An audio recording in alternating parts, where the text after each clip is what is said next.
We are continuing our 40 teams in 40 days in Johnson County. We're putting a spotlight on a team that says they're on the upswing, the Clarksville Panthers. Clarksville went 0-10 last season, making it their third winless campaign in 14 years. Last fall, the Panthers played 4 quarterbacks, averaging just 9 points a game. Luke Stumbaugh earned all conference honors, though, as a receiver and took snaps at QB. The senior generated over 1,000 yards and 7 touchdowns.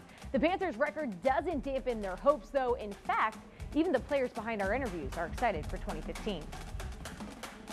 We fixed all the off-the-field problems, all the on-the-field problems, so we're looking forward to piecing it together. I hope that if people see us play, they see us play hard and they see us play fast. And just when you watch one of our games, you know the kids are doing all the little things right. Best of luck to them. Back to you. Okay, Mary, thank you. 5:44 is your time. I'm here with Kevin Russell from the Benton Police Department. He's getting us caught up on what's happening on the roads this morning. And last traffic check, we had some good news. We did, and we have some very good news today. It's still continuing. Accident-free Thursday is rolling right along. I have no accidents to talk about right now, so hopefully it'll stay that way for everyone's commute in this morning. We'll, of course, keep you updated, and let's take a quick look at safe speeds. Little Rock down University, just south of I-630. North Little Rock on Pike Avenue. State Police on I-630, just west of Chester. And down in Benton today, we'll be on North Shore Drive, so be mindful of those areas. Slow down, and of course, always wear those seatbelts. Okay, and Kevin, I know you guys have a special event coming up, Tip a Cop. This is very crucial to the community. It is, and it's coming up tonight. There's the graphic for it, and it is going to be benefiting Special Olympics Arkansas and all of their year-round programs that they offer to the athletes. And it's tonight at Colton Steakhouse in Benton. This is our 9th time to hold it there. I can't believe we've been doing it for 9 years, but it starts at 4 o'clock and goes till 10 tonight. So be sure and come out and tip generously, because 100% of the proceeds, as I mentioned, go to Special Olympics Arkansas. So what I love about this, law enforcement, they're helping serve the food and take orders. Yes, it's your chance once a year to come out and give us orders and tell us what to do and help benefit a great cause. Okay, so. Very good. Kevin Russell, thank you so much. We appreciate it. We're going to send things to Tom now for your forecast. Now, weather from the Crane Kia Weather Garden. Well, good morning once again out of the garden this morning. Very warm and humid coming up. Hey, it's National Hot Dog Day. We got the folks from Scoop Dog here preparing hot dogs for us this morning. Stay tuned for that. We're also looking at, well, skies that are partly cloudy outdoors this morning. Maybe a little bit of cloud cover. It's warm and sticky on this Thursday. Here's what's happening for you as we look outside. And your numbers for the morning commute, upper 70s to near 80 degrees. We can have an isolated shower pop up as we check those morning commute numbers. Mr. Hatfield, if you don't mind. There we go. Isolated shower can't be ruled out. 77 at 6 o'clock, 78 at 7. Very warm and muggy conditions all the way through. Hot and sticky today. More storms expected, and when I say more, rain chances 40%. The heat really begins to really escalate a little this weekend. And it's a great weekend to go to Heber Springs. Tomorrow, THV in your town. In the morning, at 9, at noon, and at 5, and 6 o'clock. 29th annual cardboard boat races happening Saturday. Temperatures start off at 10 o'clock at 80 or maybe the low to mid-80s, and we'll wind up in the 90s by 3 o'clock. Hot and steamy conditions for those cardboard boat races. It's a ton of fun. If you haven't had a chance to go up and check those out, they've got concessions. Of course, they got a big lake. If you get hot, you can jump in. I would imagine that this heat advisory that's now over southern Arkansas is going to spread into central and eventually northern Arkansas over the next few days. Mountain Home right now 73 Harrison. Storms in northern Arkansas this morning along the front. In southern Arkansas, 78 Pine Bluff, Monticello 79, Texarkana at 80. And here's what it looks like on Live Max. We've got one complex moving through here. A couple of showers now on the tail end of that, and 1 or 2 look like they're trying to pop up in central Arkansas. And another complex in Oklahoma in Kansas that is going to follow along the path of that boundary. So whatever you have planned today, keep that in mind that you might need your umbrella, or if you're out in the pool, you get out, lightning gets to you. 90, rain chances 40%, 92 at 5 o'clock, 40% chance of storms, and covering that extended forecast. Here's what you could expect. Coming back, rain dropping off, and we're going to get a good old dose of the end of July coming up next week. Oh, Elise, looking forward to Monday night. Do you know what happens Monday night, Elise? I do know what happens. Rhymes with pretty big Beagles. Yes, it does. You will not see me Tuesday. Being serious. You won't. You really won't be here. Looking forward to it. All right, Tom, thanks a lot. Researchers at Stanford are raising an alarm about radiation and CT scans A new study finds the medical imaging tests are associated with cellular damage. Use of CT scans has increased dramatically too over the past decade, but the study calls for more research into whether the radiation can create cell mutations that lead to tumors. And another study shows radiation can be a good thing when it comes to treating breast cancer. The standard is to use radiation on the whole breast after surgery, but research published in the New England Journal of Medicine found that additional radiation to the lymph nodes reduces recurrence of the disease.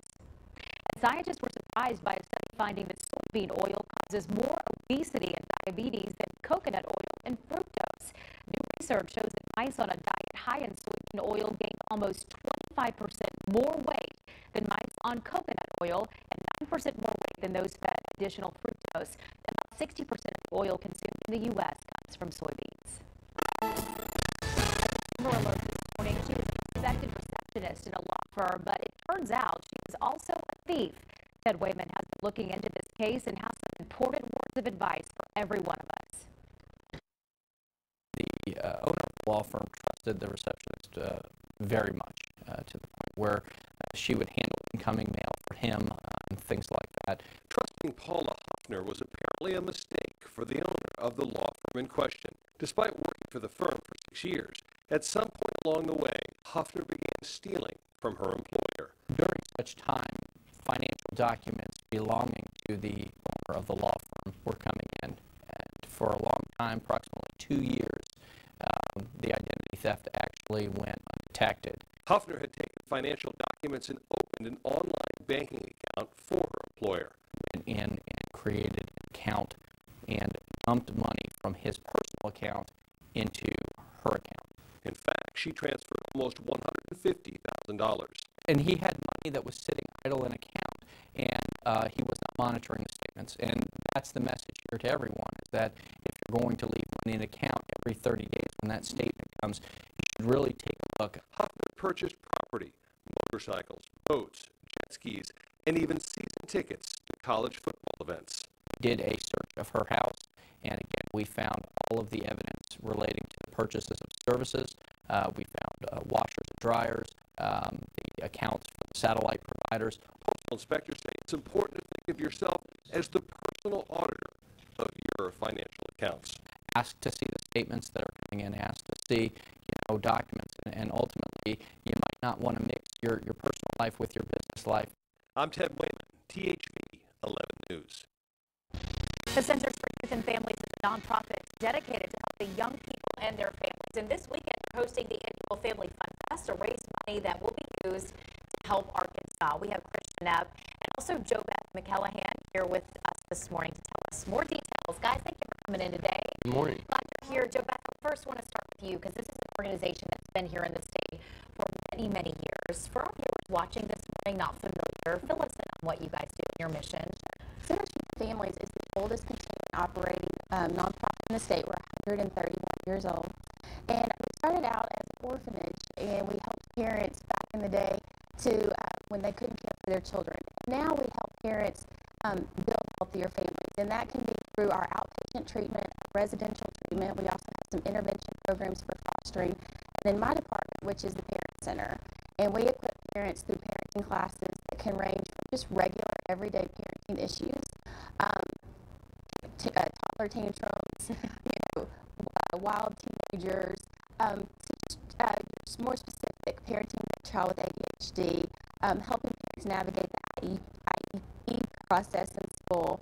Those are the typical things that we do in the Parent Center. A wide range of things that you guys provide for the community. If there's somebody watching this morning who wants to get involved and wants to get help, that's what you guys are here for. You want them to reach out. Absolutely. Any parent that's out there that's struggling, we're here to help them. Okay. And also, Chris, you guys have an event coming up. We do. And tell us about this. It's going to be a lot of fun. Family Fun Fest, which, kind of focuses on parents, on all aspects of the family, but it's a big rock mini golf from 11 to 2 this Saturday. A portion of the proceeds will benefit Centers for Youth and Families, so just come out, play some putt-putt, play some, ride some go-karts, boats, just have a good time, all in the spirit of families and fun. Sure. Chris, can you also touch on the importance of an event like this? You guys depend on the money that's raised during these events to help you guys. Anytime that you have to go out and fundraise is a very important part of the foundation. And so it just kind of highlights the awareness things, kind of some, we focus on parent center. We have a parent center booth at the actual event, and the proceeds will be benefiting us, so always a good cause. Okay, Chris and JoBeth, thank you so much from Center for Youth and Families. Greatly appreciate it. In case you're interested in going, missed any of the information, you can log on to THV11.com. Elise, thanks a lot. Chances of winning the lottery, very slim. Chances of being struck by lightning and winning the lottery, even slimmer. Coming up, we tell you the story of a man who's experienced, for that. And it's National Hot Dog Day. Scoop Dog from Little Rock in the Weather Garden. Find out how to make the perfect hot dog coming up. But first, time to let you know whether to expect rain this Thursday forecast. That's ahead on THV 11 this morning. Stay with us. That's funny. 5:56 now. Winning a lottery ticket, pretty rare. Winning a lottery and surviving a lightning strike, even more unusual. Yes. But that's what happened to a man in Canada. I stole your line, sorry. Reed. Peter McCarthy says he was struck by lightning when he was 14 years old and lived to tell about it. And just a few days ago, he and a coworker discovered they'll be splitting $1 million Canadian lottery prize. What are the chances that these two things would happen to one person? Well, the odds of being struck by lightning in your lifetime, about 1 in 3,000. The odds of winning the Canadian lottery, 1 in 13 million. When you combine both of those, it comes to about 1 in a 2.6 trillion chance. Oh my goodness. So if you're wondering where your luck went, this guy probably has it. Probably so. He does. Because it'll never happen again. He has it. It's Wildlife 101. Never wake a sleeping bear. Yeah, check out what happened to one bear who got very tired after eating a bowl of dog food. Yeah, you'd be wiped out too if you just downed 20 pounds of food. This bear went grocery shopping in someone's trash near Orlando, Florida, and found a big bag of dog food. Oh my gosh, he finished every piece of it, then settled in for a long nap on the lawn. And that's when the homeowner snapped these pictures, which are now a viral hit on the web. He looks so peaceful. Looks pretty cute, doesn't he? 20 pounds of dog food. That's a lot. A passenger in Central Florida, no problem, showing how angry he is over a bus ticket. Uh-oh, hold on here. Police released this security video showing the man headbutting the bus door. Ooh. So hard, it shattered the glass. And he falls backwards. They say the man exited the bus when the driver told him that it would be another $2 to go to a different destination. He became extremely agitated. The man appears to briefly knock himself out before getting up and then running away. Guess he was a little embarrassed. Yeah, it's embarrassing. Got some sense knocked into him. Huh?